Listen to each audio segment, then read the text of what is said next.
Welcome to ICA tele academy Bhagalpur, आपका अपना channel. आज हम आपको सेल रेफरेंस के बारे में बताने जा रहा हूँ। एक्चुअली एक्सेल में जब काम करना होगा तो सेल रेफरेंस के बारे में जानना फर्स्ट आपका ज़रूरी है कि सेल रेफरेंस कितने प्रकार का होता है। सेल रेफरेंस से मतलब है जब हम सेल का नाम लिखेंगे कितने तरह का नाम लिख सकते हैं। तो सेल रेफरेंस एक्चुअल में आपका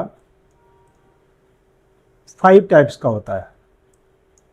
फर्स्ट कहलाता है आपका रिलेटिव रेफरेंस। फर्स्ट क्या नाम हो गया? रिलेटिव्स। दूसरा होता है आपका एब्सोल्यूट।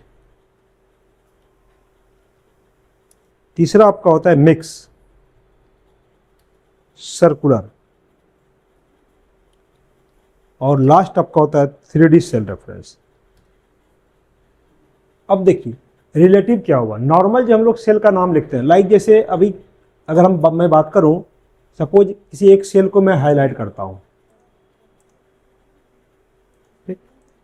अब इसका यदि नाम लिखना है कि ये सेल का क्या नाम है, तो एक्चुअल में इसका नाम है D2। जब किसी सेल का सिंपल नाम लिखते हैं तो वो कहलाएगा रिलेटिव रेफरेंस, क्योंकि जब कभी भी इसको हम ड्रैग करेंगे तो इसका नाम ऑटोमेटिक अपडेट हो जाएगा। यानी D2 से D3 राइट साइड जाएंगे, E2 हो जाएगा, नाम ऑटोमेटिक इसका अपडेट हो जाएगा। बट इसी सेल को लिखते समय यदि हम कर दें $D$2, यानी किसी सेल का नाम लिखते समय यदि इसको डॉलर लगा दें, लॉक कर दिया जाए कॉलम एंड रो दोनों के पहले, दैट मीन्स D के पहले भी डॉलर और 2 के पहले भी डॉलर लगा दिया जाए, तो ये आपका फिक्स हो जाएगा। दैट मीन्स जब कभी इसको ड्रैग करेंगे फंक्शन लगाने के क्रम में, तो नाम कभी भी चेंज नहीं होगा, मतलब अपडेट नहीं रहेगा, हमेशा वो फिक्स रहेगा। और उसी फिक्स सेल रेफरेंस को हम लोग क्या बोलते हैं? Absolute cell reference. लेकिन किसी सेल रेफरेंस में यदि हम D2 में से किसी एक के पहले, दैट मीन्स रो या कॉलम दोनों में से किसी एक के पहले डॉलर लगाएंगे तो वो आपका कहलाएगा mix cell reference. For example $D2 या कहा जाए D$2। ये जो आपका दो हो गया, एक $D2 एंड D$2, दोनों ही स्टाइल आपका ये मिक्स होगा। क्यों? क्योंकि अगर हम फर्स्ट इसमें बात करें $D2 में, इसमें D को लॉक कर दिया गया है, क्योंकि जब कभी इसको आप ड्रैग करेंगे ये कॉलम चेंज नहीं होगा बट रो चेंज हो सकता है।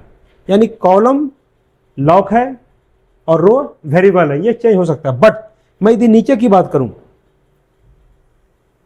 D$2, इसमें क्या होगा कि आपका D वेरिएबल है, यानी फंक्शन लगाने के बाद जब कभी इसको आप ड्रैग करेंगे D का नाम E हो सकता है, चेंज हो सकता है, बट 2 हमेशा ये लॉक रहेगा, कभी भी 2 का नाम चेंज नहीं होगा। ये दोनों स्टाइल क्या कहलाएगा? मिक्स। एक सर्कुलर भी होता है जिसका यूज हम लोग कम करते हैं, जब कोई दो सेल रेफरेंस एक दूसरे पे ही डिपेंड हो। एक दूसरे पे डिपेंड से मतलब है first cell depend second cell, और सेकेंड सेल यदि फर्स्ट सेल पे डिफरेंस हो जाए, दोनों एक दूसरे से रिलेटेड हो, तो उसको हम लोग बोलते हैं सर्कुलर सेल रेफरेंस।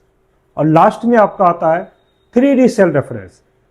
3D से मतलब है कि जब किसी सेल के नाम के पहले सीट का नाम लगा दिया जाए। फॉर एग्जांपल जैसे हम लोग D2 लिख रहे हैं, ये किस सीट में? हम लोग सीट 1। तो लिखने क्रम में यदि हम यहाँ पे सीट 1 एंड देन लिखा जाए D2, ये जो आपका sheet 1 then D2, that means cell के नाम के पहले मैंने क्या लगा दिया? सीट का नाम। ये स्टाइल आपका कहलाएगा 3D सेल रेफरेंस। नॉर्मली इसका यूज क्या कब करना है? जब किसी आप सेल का रेफरेंस अनदर सीट में लेंगे। आप सेम सीट में यदि सेल का नाम लिख रहे हैं तो सीट का नाम लिखने की आवश्यकता नहीं है, बट यदि अनदर सीट में लिख रहे हैं उस केस में नेसेसरी होता है कि सेल के नाम के पहले सीट का नाम होना चाहिए, और ये स्टाइल आपका कहलाएगा 3D सेल रेफरेंस। ओके, तो हम लोग नेक्स्ट क्लास आगे हम लोग देखेंगे। आप इस चैनल को लाइक करें, सब्सक्राइब करें। Thank you.